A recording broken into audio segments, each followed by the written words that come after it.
New Christmas book depicts Black Santa and his husband. So this is books called I had Santa's not Husband. seen this in the deck. You had added Haven't? this after I. So Okay. I said, yes, Virginia, there is a gay Santa. So have You also put yourself in ugh. a merry little Christmas, make the Yuletide gay.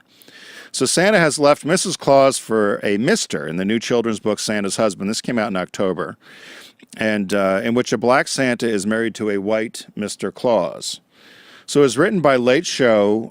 Written by Late Show with Stephen Colbert writer Daniel Kibblesmith. The book debuted, as I said, in October. It shows an interracial couple living their lives in the North Pole, vacationing on the beach, getting married, and working together to prepare for the Christmas season. Oh no. The idea of the book came when Kibblesmith and his wife decided that when they had children, they were going to tell them that Santa Claus was black.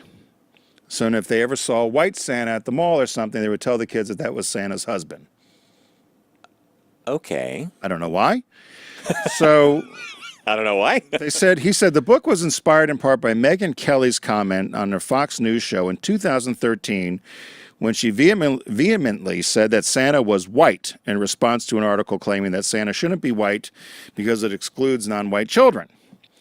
So he said the response to the book has been overwhelmingly either positive or negative, nothing in between. People either love it or they hate it. Tim, are you surprised that it's a polarizing topic? No, I'm not surprised. And so I looked at some of the reviews, and most people questioned why change the character of Santa.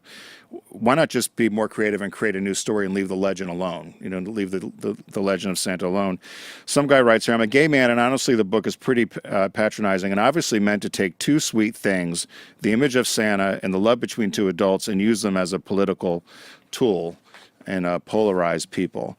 He says, I'm a little disgusted that the authors obviously used homosexuality as a political weapon to make a political statement under the cover of a children's book.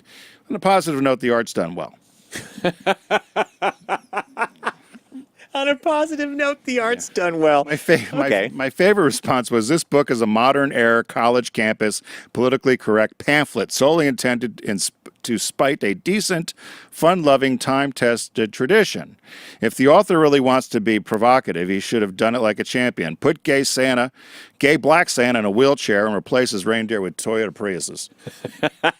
The Toyota Prius. And then there were some positive people. So an African-American person wrote that they thought it was good because their child could see that there was a black Santa. And most people that were positive about it said they thought it was a great way to introduce the issues of race and gender and acceptance to young children. I don't know whether you believe that or not. What do you think of the I think it's a little ridiculous. Can I just say, I'll say my critique of that this way. It would never cross my mind. It's just one of those fables that I don't really, think about it. It's Santa and Mrs. Claus, and there's the elves in the workshop. And the minute you hit a certain age, it's all bunk. So why would you worry about it? Yeah.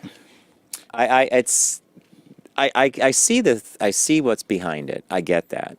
But I don't know that it was a necessary thing. Well, and they say the other part that I washed over was that, so when they show Santa is black and he's overweight, he's got a white bearded jolly fellow that you think is Santa is really the husband. And they said that in addition to chores around the North Pole, they feed Rudolph organic produce, keep his nose shiny, and negotiate labor contracts and disputes with the elves. But the elves don't have contracts. They want to work there because they want to work there. They're elves. Downtime, they play with their dog on the beach, they dance and they garden, they nap on the couch.